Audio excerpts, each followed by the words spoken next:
요한일서 1장 쉽게 읽기를 시작하겠습니다. 자, 요한일서는 자, 구약의 신명기와 같은 책입니다. 자, 신명기가 어떤 책이죠? 신명기. 신명하면 어떤 소리일 것 같아요? 신으로부터 명령. 그렇지. 그런데 한자는 그게 아니야. 신신당부. 거듭 반복되는 하나님의 말씀이다. 이런 식으로 돼 있어요. 그래서 그 신명기는 이미 광야 1세대가 출애굽 1세대가 광야 다 죽었죠. 이제 모세가 계명을 받았을 때 살아있는 사람이 없는 거야. 자, 그러다 보니까 출애굽 제2세를 위한 신신당부의 명령이 신명기입니다. 자, 이와 마찬가지로 초기 기독교가 AD 60년에서 70년 그 사이에 사도들이 다 순교를 해요. 자, 그러니까 어떻게 생각하면 복음의 1세대들이 다 죽었다고 봐야 돼요. 그리고 복음의 제2세대들이 이제 교회를 이끌어 나가야 되는데 이단들이 너무 많아. 그리고 밖으로는 기독교 핍박이 있어서 네로, 도미티안 황제 벌써 2기의 그 핍박이 가해지고 있던 때였던 거예요. 자, 이런 어려운 때에 요한이 이제 그 그리스도께서 우리에게 주신 그 말씀 그리고 그 진리를 다시 밝혀야 되겠다는 마음으로 쓴 것이 바로 요한일서입니다. 자, 요한일서는 AD 70년. 자, AD 70년이면은 기독교 신자들은 다 알아야 돼. 성경을 좀 사랑하고 성경을 알려고 하시는 분들은 다 알아야 됩니다. 왜? AD 70년에 로마가 예루살렘을 완전히 멸망을 시켰어. 자, 그 기간이 굉장히 중요해요. 그것을 기준으로 해서 그 이전에 쓰여진 성경, 그 이후에 쓰여진 성경으로 나눠지기 때문에 굉장히 중요하고 교회의 모습도 완전히 달라집니다. 왜? 예루살렘이 가루가 되어버렸거든. 자, 그러다 보니까 예루살렘에는 교회가 없는 거야. 당연히 유대교 회당도 없어. 다 부서졌기 때문에. 자, 그러니까 이제 다 흩어져서 자생을 해야 될 굉장히 스트러글한 시기가 바로 그 시기였던 거예요. 그래서 AD 70년을 여러분들이 꼭 기억해 주시고 AD 70년 예루살렘이 멸망한 후에 그 후 15년에서 20년 사이 그러니까 AD 85년에서 90년 사이에 요한이 죽기 전에 이 요한 1서를 썼습니다. 자, 요한 1서의 주제 하면은 요한 1서를 여러분들이 읽어보셨는지는 모르겠지만 요한 1서는 굉장히 어렵습니다. 어떤 면에서 어렵냐면은 일단 주제가 두 가지를 얘기하는데 그리스도와의 사귐 또 성도의 사귐에 대한 이야기를 하고 영생에 대한 이야기를 해요. 다 종합을 해보니까 두 개의 얘기를 하더라는 거예요. 자, 사귐과 영생을 얘기하는데 이 주제가 연관성이 있을까요? 없을까요?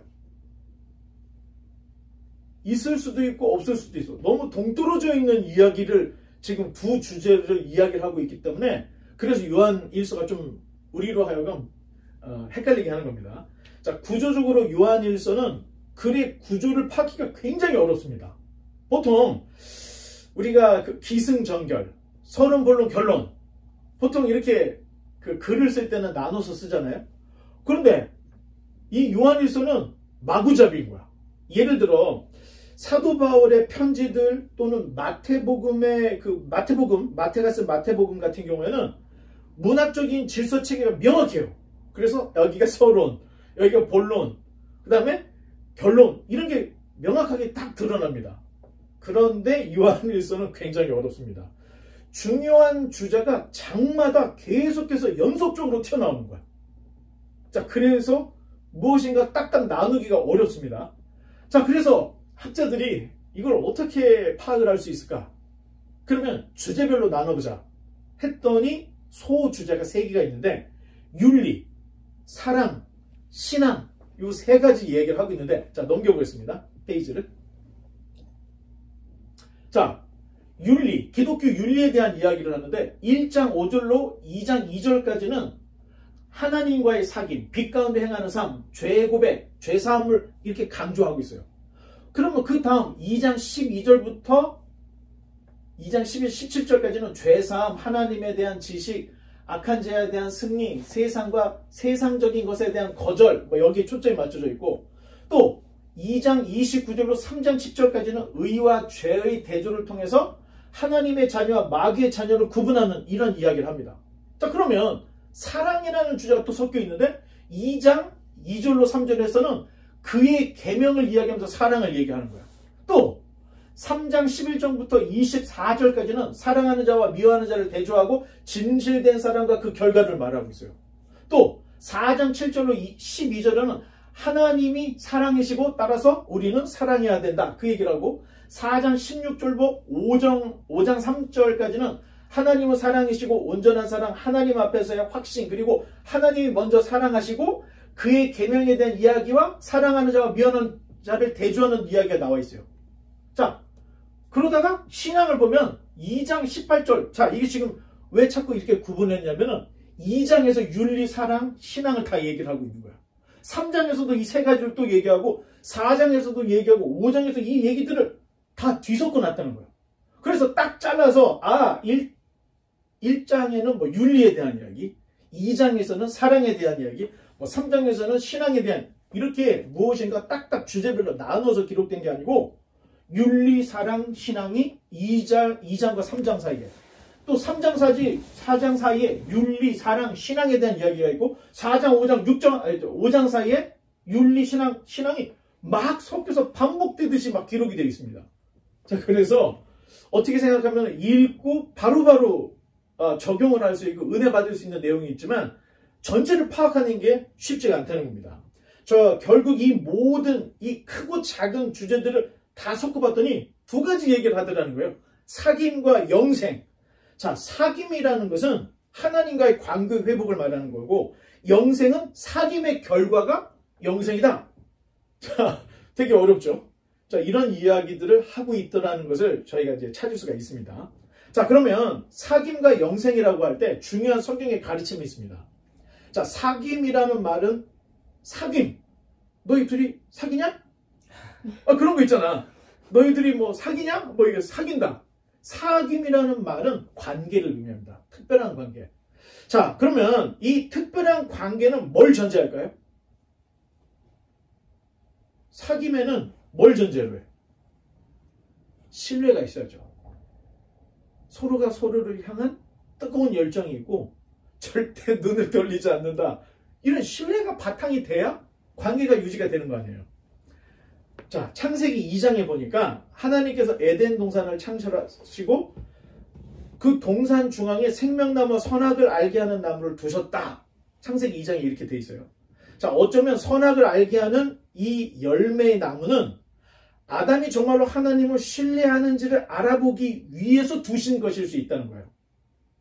자, 그렇다면 왜 하나님이 굳이 사람을 시험을 하시려고 하셨을까?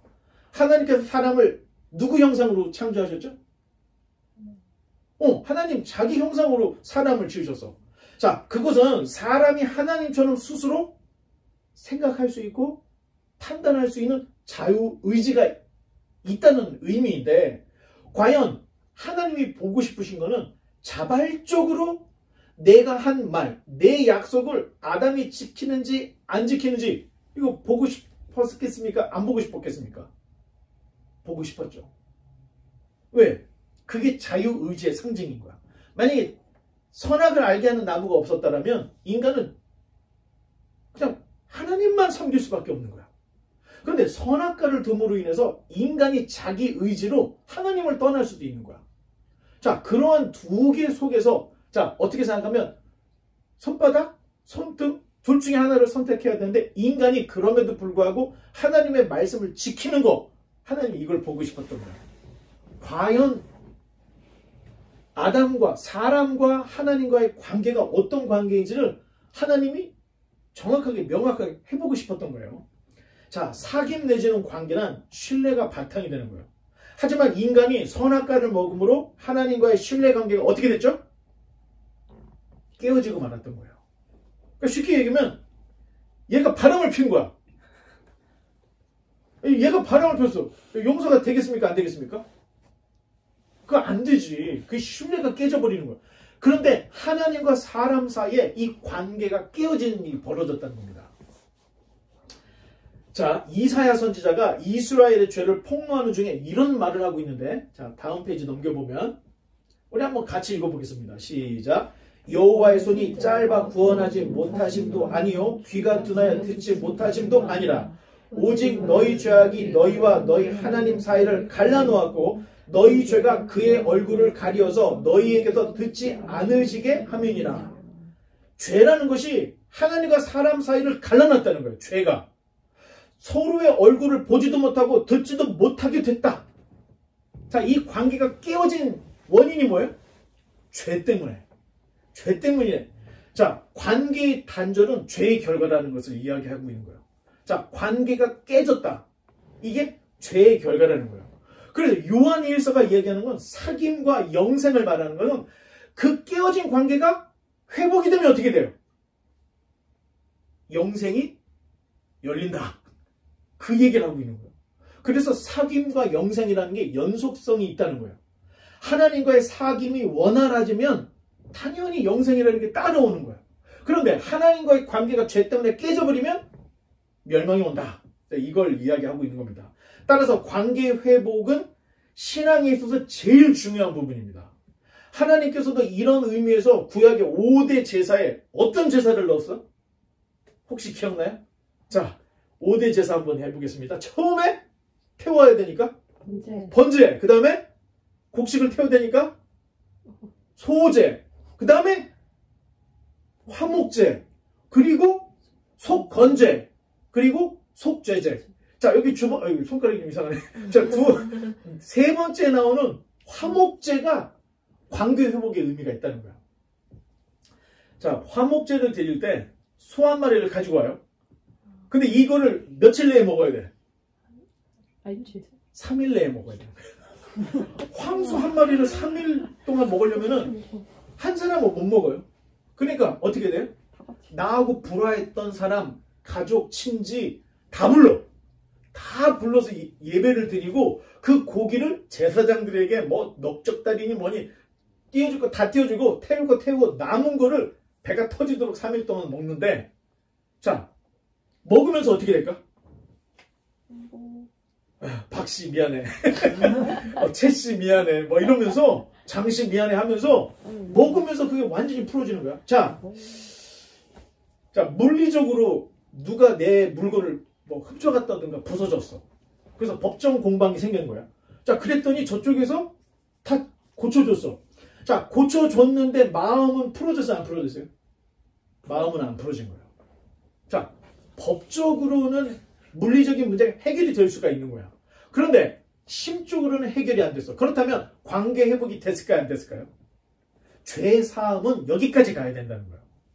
자, 여기까지 가서 하나가 되어야 돼. 그래서 예수님을 자꾸 사도들이 화목제물이다, 화목제물이다 했던 거는 죄 때문에 하나님과 그 백성이 갈라져 버린 거야. 볼 수도 없고 들을 수도 없는 관계가 된 거야. 자, 그러니까 예수님이 화목제물이 되셔서 예수님이 우리의 죄를 위해서 죽으셨죠. 거기서 끝난 게 아니고 예수님이 화목제물이 돼서 깨어진 하나님과의 우리의 관계가 다시 회복돼서 영생의 길이 열린다. 자, 이 얘기를 신약의 모든 제자들이 다 하고 있다는 겁니다. 자, 그런 의미에서 풀어내면 이 관계, 그 사귐과 영생이 뭔가 관계가 깊구나 이런 것들을 볼 수가 있고, 여러분 혹시 사도 요한의 별명이 뭔지 아세요? 두 가지가 나와요. 자, 첫 번째는 사도 요한의 첫 번째 별명, 번개의 아들이어서 우레의 아들.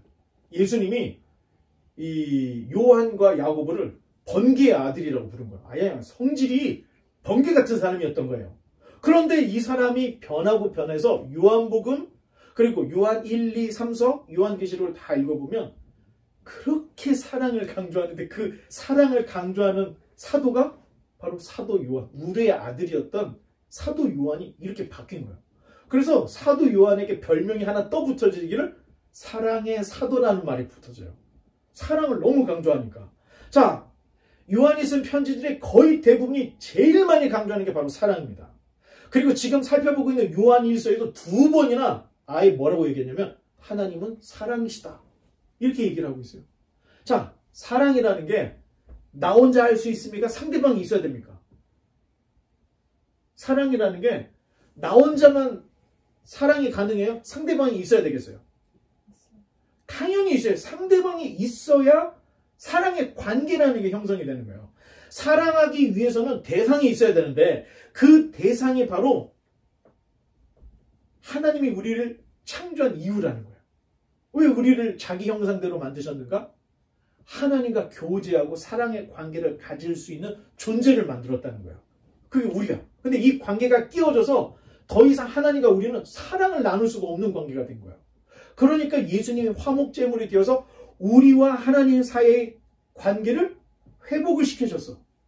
그러면서 지금 요한이 얘기하는 것은 하나님은 사랑이시다. 그 얘기는 우리가 정말로 예수님을 통해서 하나님을 봤다면 하나님과 나와의 사랑의 관계가 형성이 되는 거고, 나뿐만이 아니야. 나하고 연결된 사람, 하나님과 연결된 모든 사람과 어떤 관계가 되는 거예요? 사랑하는 관계가 된다는 겁니다. 그래서 중학교 때 영어 막 이제 처음 중학교 갔을 때 우리는 처음 영어를 배웠는데 그때 교회 갔더니 너무 아름다운 얘기를 하더라고. I love you in Jesus Christ. 그래서 난 그 말이 너무 좋은 거야. 아, 예수님 안에서 당신을 사랑합니다. 그 말이 너무 좋았는데 지금 사랑의 사도 요한이 요한 1서에서 강조하는 게 바로 이런 것들을 강조를 하고 있습니다. 자, 그래서 예수님은 흠도 없고 점도 없는 재물이 돼서 우리를 위해 죽으신 거예요. 그런데 지금 이 깨어진 관계를 회복시키는 재물이 이게 쉽지가 않습니다. 자, 이 죄 당사자가 누굽니까? 누가 죄를 졌어? 인간을 대표하는 아담이 죄를 지은 거야. 자, 그러면 이 죄는 짐승을 잡아 죽이는 것은 상징적인 의미밖에 안 된다는 거야. 자, 속죄하기 위해서는 인간이 자기 피를 흘려야 죄가 속죄가 되는 거야. 자, 그러니 우리를 위해서 대신 죽으실 예수님은 사람이어야 합니까? 아닙니까? 당연히 예수님이 사람이어야 인간을 구원할 수 있는 제물이 되는 거야. 그런데 아담의 모든 자손들은 어떻게 돼요? 아담이 가지고 있는 원죄를 다 유전을 받는 거야. 사람이라고 한다면 깨끗한 사람이 한 명도 없는 거예요. 다 죄가 있어. 왜? 내가 착하고 내가 뭐 성실하고 관계가 없이 DNA 자체에 원죄의 DNA를 가지고 태어나는 거야, 우리는. 그러니까 하나님과 사귈 수가 있겠습니까? 없겠습니까? 없죠. 중간에 무엇인가 우리의 중보자가 있어야 되는 거야. 이 둘 관계를 연결해 줄 수 있는 관계. 그게 바로 예수님인데 이 땅에 오신 예수님은 그래서 완전한 사람으로 오셨다는 겁니다. 그런데 사람은 죄가 있어. 그러니까 성령으로 잉태가 되는 거예요. 마리아와 요셉이라고 하는 이 물질적이고 육체적인 관계에서 나온 사람이 아니라 성령에 의해서 마리아가 잉태가 되어서 아이를 낳는데 그 아이는 그냥 하루에 다 자라버린 게 아니에요. 어머니 뱃속에서 몇 달? 거의 10달이 있었죠. 그리고 태어났어. 그리고 할례도 받았어. 그리고 30년 동안 사람들하고 똑같이 살았던 거예요. 조금 더 시간을 빨리 해서 야 바쁘니까 나는 좀 빨리 커야 되겠어. 남들 1살 먹을 때 막 5살씩 먹고 이러지 않았다는 거예요. 왜? 사람이었기 때문에. 완전한 사람으로 오셨기 때문에 예수님은 100% 사람이에요. 그런데 누구에 의해서 잉태가 됐다고 그랬죠? 성령에 의해서 잉태가 됐기 때문에 아담의 씨가 아닌 거야. 그래서 죄가 없는 거예요. 인간이긴 인간인데 유일하게 죄가 없는 분이 바로 예수님이에요. 그분이 그리스도고 그분이 메시아라는 거예요. 그러니까 천하 인간에 구원 얻을 이름을 주신 일이 없다는 거예요. 이런 사람은, 이런 존재는 예수님밖에 없다는 거예요. 베드로가 얘기가. 자, 굉장히 지금 어려운 얘기를 하는데, 자, 그렇다면 예수님이 half-blood, 반은 사람이고 반은 하나님으로 이 땅에 오셨을까요? 자, 절반은 신, 절반은 사람. 사람일까 아닐까요? 이건 사람이 아니죠.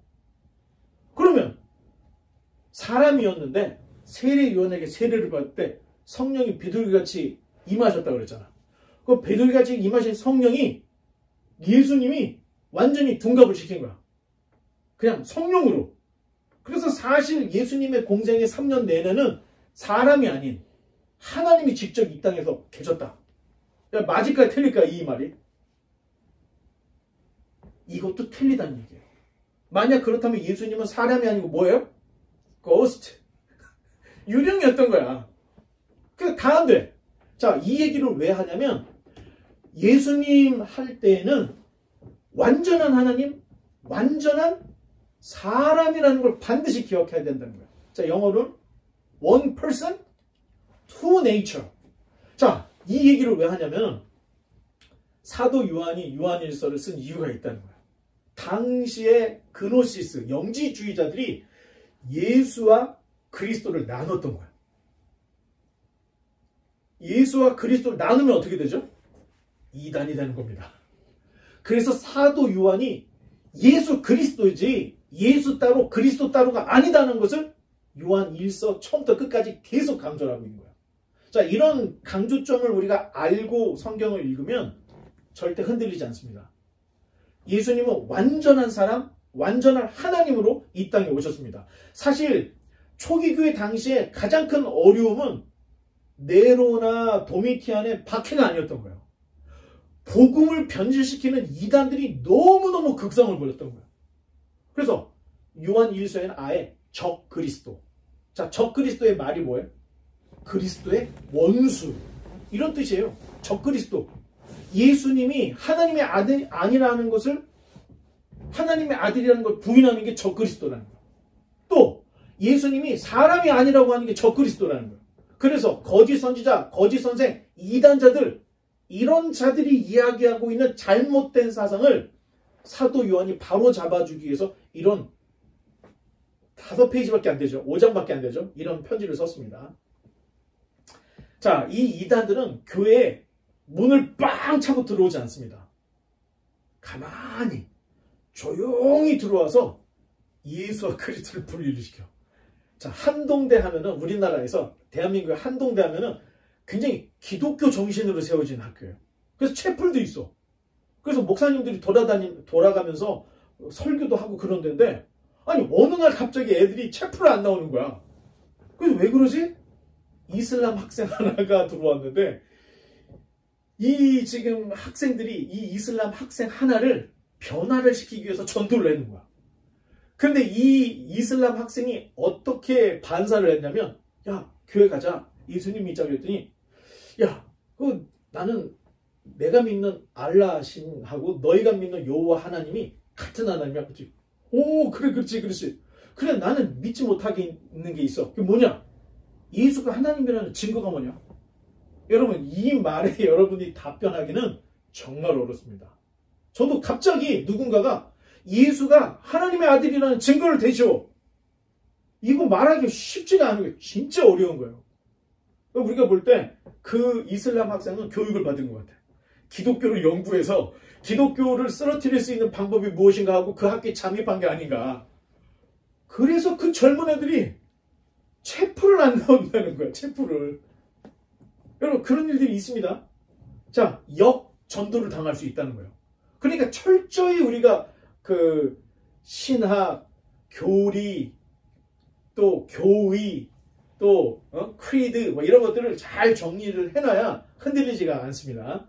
자, 아주 애매하게 유혹을 했던 자 예수와 그리스도를 분리시키는 이 이단들 어떻게 했냐면 야 나도 하나님을 믿어. 그런데 예수가 하나님의 아들이라는 하나님이라는 증거가 무엇이냐? 이거 마치 사탄이 하와에게 가서 하나님이 참으로 너희에게 동산의 모든 나무와 열매를 먹지 말라 하시더냐? 그게 아니었죠. 동산 중앙에 있는 선악을 알게 하는 나무의 열매를 먹지 말라 그랬지. 언제 참으로 너희에게 동산 모든 나무의 열매를 먹지 말라고 하냐? 이렇게 얘기했습니까? 사람을 질문 아주 헷갈리게 하는 거예요. 이렇게 헷갈리면서 사람으로 하여금 의심을 갖게 하는 거야. 자, 여러분들도 예수님이 하나님의 아들이라는 증거를 대시오 하면은 당장 못 되는 거야. 그리고 한참 생각을 해야 돼. 그러면서 드는 게 객관적인 증거가 없네. 여러분 이게 다 그런 생각이 드는 거야. 이게 굉장히 치명적인 사각지대인 거예요. 이런 문제들을 해결해 놓지 않으면 역전도를 당할 수 있습니다. 자, 이런 내용들을 알면 여러분 이제 이 정도까지만 알면 요한일서는 그렇게 어렵지 않습니다. 오늘 본문은 감사하게 10절밖에 없어요. 1장이. 그래서 오늘 서론을 좀 길게 했는데, 자, 1절로 4절의 말씀을 자, 우리 한번 읽어보겠습니다. 태초부터 있는 생명의 말씀에 관하여는 우리가 들은 바여 눈으로 본 바여 자세히 보고 우리의 손으로 만진 바라. 이 생명이 나타내신 바 된지라. 이 영원한 생명을 우리가 보았고 증언하여 너희에게 전하노니 이는 아버지와 함께 계시다가 우리에게 나타나신 바 된 이시니라. 3절. 우리가 보고 들은 바를 너희에게도 전함은 너희로 우리와 사귐이 있게 하려 하느니 우리의 사귐은 아버지와 그의 아들 예수 그리스도와 더불어 누림이라. 우리가 이것을 쓰면 우리의 기쁨이 충만하게 하려 합니다. 아멘. 감사합니다. 왜 썼다 그랬죠? 4절에? 기쁨이 충만하기 위해서 썼다는 거예요. 그러면 그 기쁨이 근거가 3절에 있죠. 3절에 근거가 있어. 이 기쁨의 근거. 무슨 근거죠? 하나님과 사귐이 있어. 그 안에 기쁨이 있다는 거야. 거기에 누구를 초청하고 있는 거야 지금. 이 편지를 읽는 요한의 공동체들에게 이 편지를 써서 너희가 우리와 사귐으로 이 사귐이 하나님과의 사귐이 되고 하나님께서 주신 기쁨이 너희와 우리에게 충만하기를 원하는 마음으로 이 편지를 썼다는 거예요. 자, 법정에서 증인은 정말로 중요합니다. 아무리 검사나 변호사가 변호를 잘하고 범죄를 잘 밝혀도 증인 하나가 나와서 내가 맞습니다. 그 사람이 분명히다 하면 어떻게 돼? 변호 다 필요 없는 거야. 왜? 본 사람이 있는데 증인의 권위가 여기 있는 거예요. 자, 그래서 그만큼 증인은 권위가 있다는 거예요. 그런데 지금 이 요한 1서가 쓰여질 당시에 증인들이 다 어떻게 됐어요? 다 죽었어. AD 60년에서 70년 그 사이에 다 죽었어. 그리고 이 세대가 교회를 맡아야 되는데 증인이 없이 지금 교회가 세워지고 있는 거야. 그러니까 이단들이 막 난리를 쳐서 지금 막 교회가 막 뒤죽박죽이 된 거예요. 자, 이러한 어려운 때에 요한이 편지를 썼어. 자, 거의 모든 사도들이 다 죽고 다 죽었는데 참 묘하죠. 사도 요한만 90세가 넘게 살은 거야. 다 순교를 당했는데 사도 요한만 순교를 안 당했어. 자, 요한복음 거의 끝장을 보면 베드로하고 예수님이 이런 얘기를 해요. 자, 네가 젊어서는 띠뛰고 네가 가고 싶은 데 갔지만 이젠 그렇게 안 될 거야. 그랬더니 베드로가 예수님, 저 친구는 어떻게 된가요? 이제 이런 얘기하잖아. 먼저 그걸 물어보니까 예수님이 네가 알 바 아니야. 너는 이제 네 일을 해 했는데 그때 베드로가 뭐냐면 야, 저 친구는 순교를 안 당하나 보다. 그런 얘기를 요한복음 끝자락에 쓰고 있어요. 근데 진짜 요한은 안 죽어. 그리고 예수님이 십자가에 달려 죽을 때 어떻게 됐어요? 요한에게 네 어머니다. 예수님을 낳아준 마리아를 누구에게? 요한에게 맡겨. 이 얘기는 예수님이 십자가에 달려 돌아가신 그 순간에 끝까지 십자가까지 따라온 게 누구라는 거예요? 요한밖에 없어. 베드로 다 도망갔어. 다 없어졌어. 요한만 끝까지 예수님이 십자가에 달려 죽는 모습을 본 거야. 그 순간에 예수님의 모친 마리아를 이제 네 어머니다. 여러분, 그 예수님의 말을 요한이 지켰을까요? 안 지켰을까요? 지킵니다. 그래서 요한이 마리아를 데리고 에베소를 가요. 그래서 마리아가 늙어 돌아가실 때까지 모셔요. 그리고 다 하고 맨 마지막에 요한이 이제 죽기 전에 5권의 책을 써요. 자, 처음에 뭐를 썼죠? 요한복음. 그리고 지금 읽는 요한 1서, 2서, 3서, 그리고 맨 마지막 요한계시록까지 쓰고 죽습니다. 제가 볼 때 예수님이 알았던 것 같아요. 예수님이 승천하시고 난 후에 교회가 아주 혼탁해질 것이라는 것을 예수님이 알고 있었던 거야. 그러니까 다른 제자들은 사도의 의미는 교회를 세우기 위한 임무를 맡은 사람을 사도라고 하는 거야. 그러니까 오늘날 뭐 신사도운동, 사도운동, 내가 사도입니다 하는 사람은 정신이 있는 거야, 없는 거야? 사도라는 의미를 모르는 거야.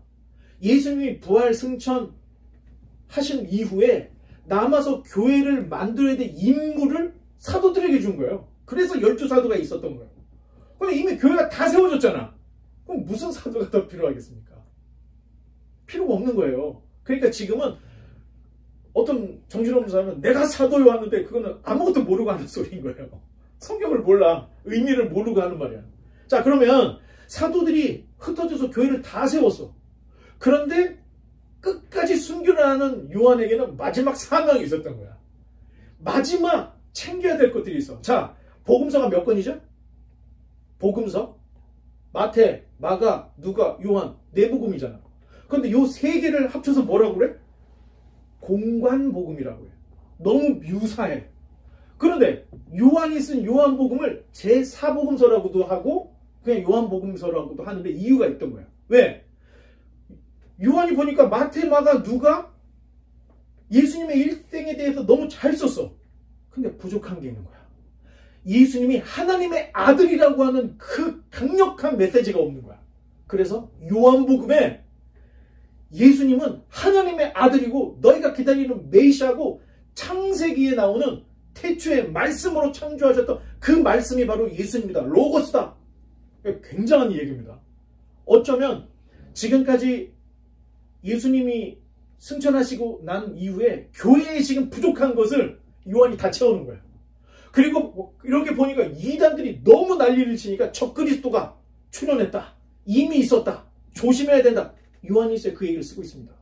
그리고 요한계시록에 가서 마지막 때에 될 일을 과거로부터 현재 미래 이야기를 다 써서 결국은 새하늘과 새 땅으로 가는 그 길이 어떻게 펼쳐질지를 요한계시록을 통해서 성경을 딱 마무리를 짓습니다. 그렇게 보면 요한 사도는 어떻게 생각해보면 굉장히 뛰어납니다. 자, 우리가 사도 바울이 쓴 편지들을 보면서 뛰어나다 그러는데 여러분 요한복음은 정말 진짜 뛰어납니다.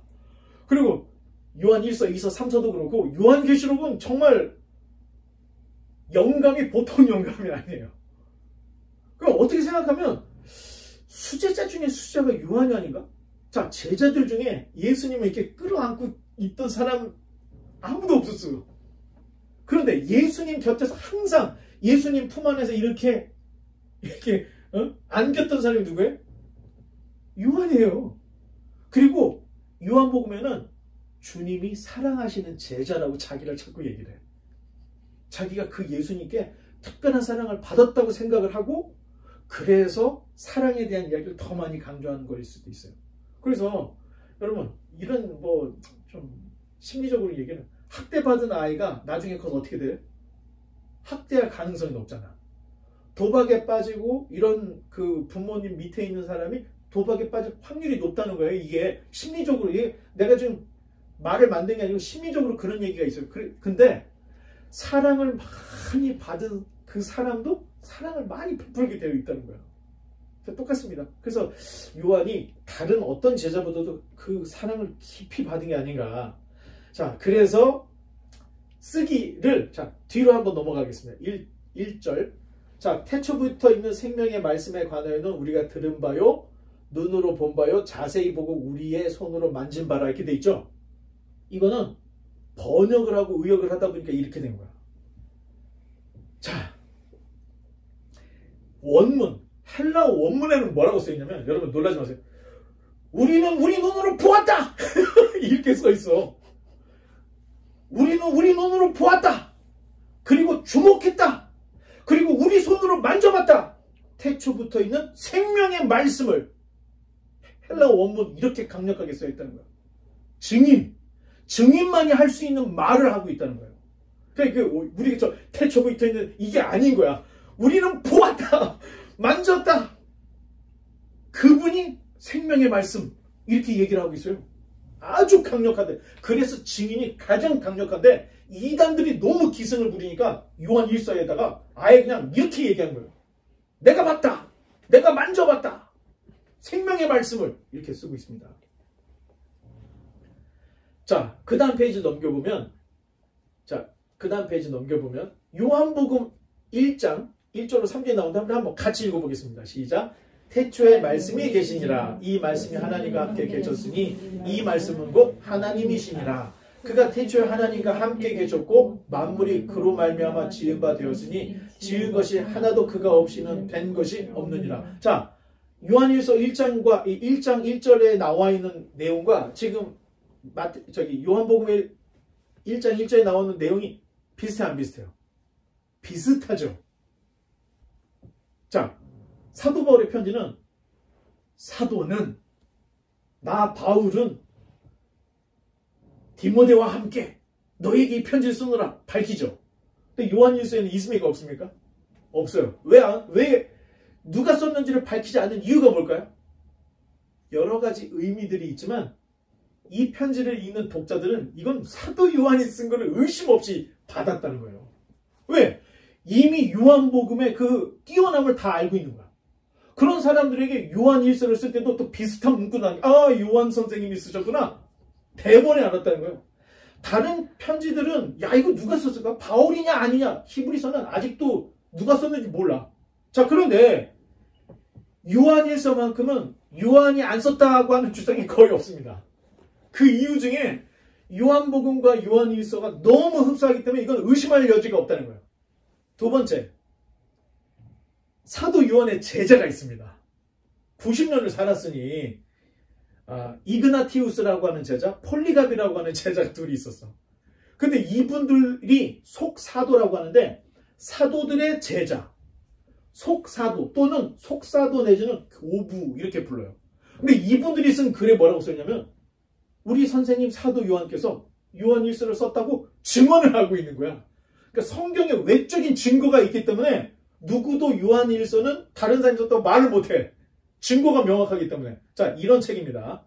자, 그래서 이 편지는 사도 요한께서 분명히 써서 지금 이단으로 고통당하는 자, 또 신앙이 지금 막 헷갈린 사람, 예수와 그리스도가 하나가 되지 못한 사람, 이런 사람들 위해서 사귐과 영생이란 큰 주제 아래 이렇게 써 내려가고 있는 것을 우리에게 말해주고 있습니다. 이제 5절로 7절로 이제 넘어가겠습니다. This is the message we heard from Jesus and now declare to you God is light and there is no darkness in him at all. 만일 우리가 하나님과 사귐이 있다고 어둠에 행하면 거짓말을 하고 진리를 행하지 아니함이거니와 그가 빛 가운데 계신 것 같이 우리도 빛 가운데 행하면 우리가 서로 사귐이 있고 그 아들 예수의 피가 우리를 모든 죄에서 깨끗하게 하실 것이요. 아멘. 감사합니다. 자, 지금 사도 요한께서 말하는 빛과 어둠은 밝아서 보이고 안 보이고 이런 문제가 아니라는 거예요. 빛이라는 것이 하나님께 속해 있기 때문에 어둠이라는 것은 하나님을 못 본 거죠. 자, 어둠이라는 것은 하나님이 없어.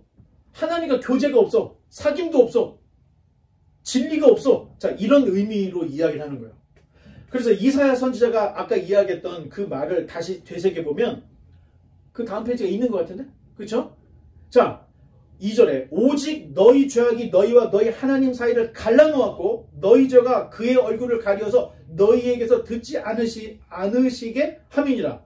죄 때문에 빛이신 하나님을 못 보고 있다는 거예요. 따라서 우리에게는 죄사함이 필요한데 자 7절에 뒤로 돌아가서 7절에 보면 그 아들 예수의 피가 우리를 모든 죄에서 깨끗하게 하실 수 있다. 예수님을 통하지 않으면 빛으로 갈 수가 없다는 거예요. 예수님께 가지 않으면 막혀져 있는 깨어진 하나님과의 관계를 회복할 수가 없다. 자, 이 얘기를 하고 있습니다. 자, 예수님을 믿었음에도 불구하고 하나님이 보이지 않아. 이럴 때는 자, 가끔 이럴 때가 있어요. 너무 교회에서 예수 하니까 하나님이 누구지? 예수님하고 하나님이 연결이 안 되는 사람들이 있어. 그럼 또 성령님을 이거 또 성령님은 뭐야 하면서 이거 막 교회는 열심히 다녀. 막 찬양할 때는 막 박수치고 펄쩍펄쩍 뛰면서 정말 열심히 있는데 예수님과 하나님과 성령님이 연결이 안 돼. 그래서 어떻게 생각하면 삼신을 섬기는 삼신을 섬기고 있는 사람들이 있어. 자, 이게 진짜 큰일 날 일이죠. 큰일 날 일이죠. 신앙의 수준이 너무 낮아. 신앙의 수준이. 예수님도 믿고 하나님도 믿고 성령님도 믿는데 이분이 삼위일체라는 걸 모르고 각각 믿어. 자, 이렇게 되면 안 된다는 겁니다. 신앙이라는 게 여러분 겨우 승리할 정도로 정신 승리할 정도로 또 죽어서 지옥 가지 않을 정도로만 신앙생활을 하게 되면 이런 결과가 있다는 거예요. 그러니까 교회생활 열심히 하는데 성경 한번 알리고 교회생활 열심히 하는데 설교는 열심히 듣는 것 같은데 하나도 몰라. 그냥 이러고 있는 거야 그냥. 그리고 머리에서는 계속 딴 생각을 해. 여러분 이게 절대 못 자랍니다. 제가 단언하건대 제사, 예배 100번, 1000번을 들어도 하나님의 진리의 말씀을 깨닫지 못하면 겉은 빛 안에 들어와 있지만 속은 깜깜한 거예요. 속은. 예수님의 말씀, 하나님의 말씀이 딱 들어와야 자꾸 교회놀이, 신앙놀이를 하고 앉아있으니 어떻게 그걸 알겠어요? 여러분 정말 그렇습니다. 이건 기도로 알아지는 게 아니에요. 여러분들이 성경도 읽고 강의도 듣고 하지 않으면 절대 삼위일체를 이해를 못하고 아까 one person two nature 예수님이 완전한 사람, 완전한 하나님으로 한 하나님께 두 개가 있는 이 성격, 이 독특한 기독교만의 이 성격 이건 배우지 않으면 절대 모른다는 겁니다. 자 이제 넘어와서 마지막이죠. 8절로 10절의 말씀입니다. 만일 우리가 죄가 없다고 말하면 스스로 속이고 또 줄기가 우리 속에 있지 아니할 것이요 만일 우리가 우리 죄를 자백하면 그는 이쁘시고 의로우사 우리 죄를 사하시며 우리를 모든 불의에서 깨끗하게 하실 것이요 만일 우리가 범죄하지 아니하였다 하면 하나님을 거짓말하는 이로 만드는 것이니 또한 그의 말씀이 우리 속에 있지 아니하니라. 아멘. 감사합니다. 자 율법은 죄를 알게 하고 선지자들은 우리를 향한 하나님의 그 답답해하시는 그 심정을 드러내고 있는 거예요. 그러니까 성경을 모르면 자신이 죄인인지를 잘 모른다는 거예요.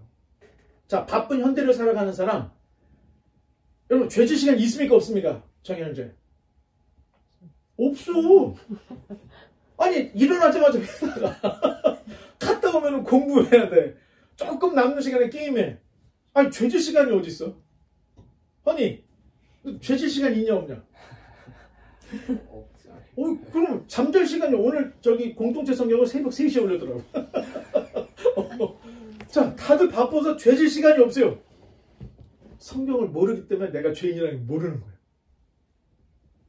근데 성경을 알면 그 빛 대신 하나님의 말씀이 딱 밝혀지면 참 내가 외적으로는 죄를 지지 않았지만 나는 죄인이구나. 자 사무엘의 스승 엘리의 죄가 뭐죠?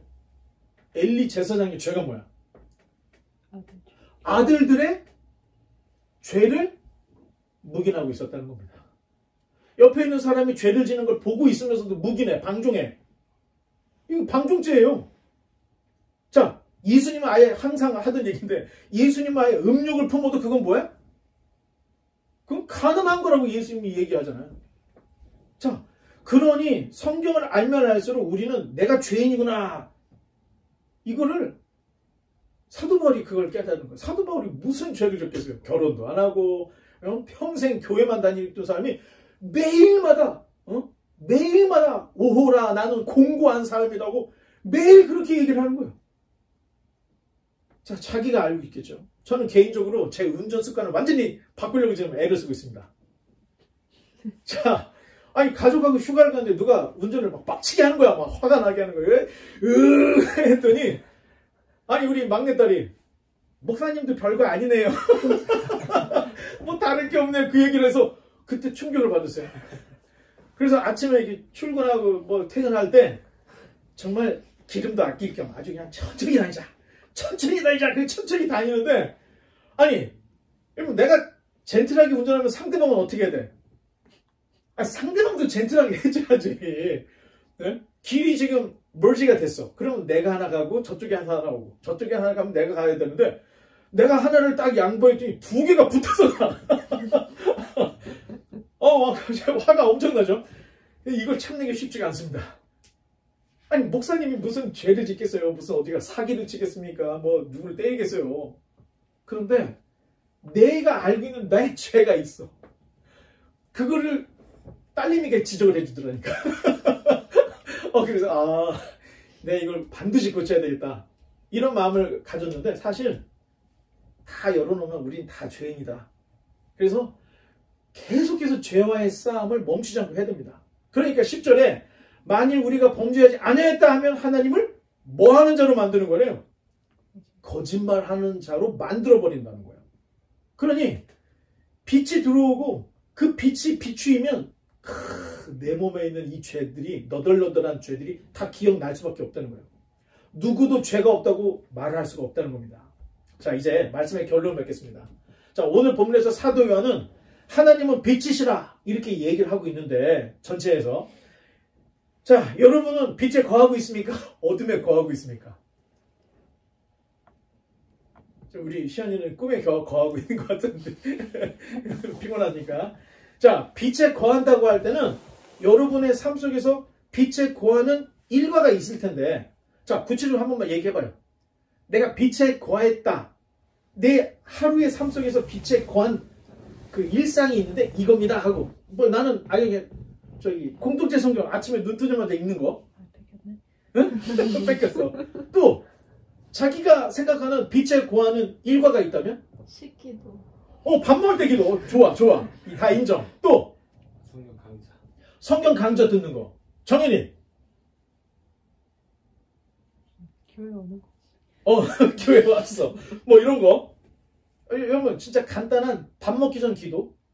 그리고 내가 양보해 주는 거. 좋아. 그리고 좀 슬퍼 보여서 또 교회 다닐래? 좀 소극적이나마. 또 흥얼흥얼하는 찬양. 또 뭐 설교를 듣는다든가 공동체 성경을 한다든가 아니면 저녁에 일기를 쓸 때 뭐 신앙 일기를 쓴다든가 이런 거. 빛에 거했다 할 때는 이런 습관들이 늘어나는 거예요. 그래서 자꾸 늘어나야 됩니다. 자, 바라기는 우리의 삶이 실제적으로 빛에 거함으로 자, 사도 요한이 이야기하는 것은 기쁨이 있게 하려고 하는데 그리스도와 만난 그 기쁨을 우리에게 전해주고 싶어서 이 편지를 썼다는 거예요. 여러분 이게 재미가 없는데 억지로 목사님이 감시하니까 어쩔 수 없이 한다. 이거는 신앙이 아니고 족쇄입니다. 그런데 정말로 그리스도의 사랑을 깨닫고 그리스도를 알고 싶어. 그리스도 가까이 있고 싶어. 빛에 거하고 싶어. 그래서 공동체 성경을 읽고 밥 먹기 전에 기도하고 흥얼흥얼 찬송하고 또 성경 강좌를 보고 이런 것들이 계속 늘어난다면 그 안에서 어떤 기쁨이냐? 지금 사도 요한이 우리에게 주고 싶은 하나님과 다시 사귀게 된 그 기쁨이 너희에게 충만하기를 원하노라 했던 그 기쁨이 회복이 된다는 거예요. 저는 이렇게 생각해요. 뭐 선물을 줄 때도 기쁘고 뭐 하지만 여러분, 여러분의 근본을 아는 거예요. 내가 어디에서 와서 무엇을 하고 어디를 가는지를 정확하게 알아. 그리고 내가 나중에 갈 곳을 알아. 그리고 하나님이 내 아픔에 모든 눈물을 씻어줄 걸 알아. 그래서 내가 이 땅에서 정말 환경 자체가 행복하고 좋지는 않지만 그 안에서 하나님 때문에 주는 그 기쁨이 점점 넘쳐서 삶이 변화되고 나로 인해서 옆에 있는 사람이 행복해지고 자 이러한 삶을 산다면 저와 여러분 지금 요한이 우리에게 강력하게 이야기하는 기쁨이 회복이 되는 역사가 일어날 줄 믿습니다. 우리 바라기는 우리 바이블 하우스에 있는 모든 형제 자매들이 이 기쁨이 터져나오는 기쁨, 증인의 기쁨, 삶의 목적이 분명한 이러한 기쁨들이 우리 모두에게 충만하기를 주님의 이름으로 간절히 축원합니다. 기도하겠습니다.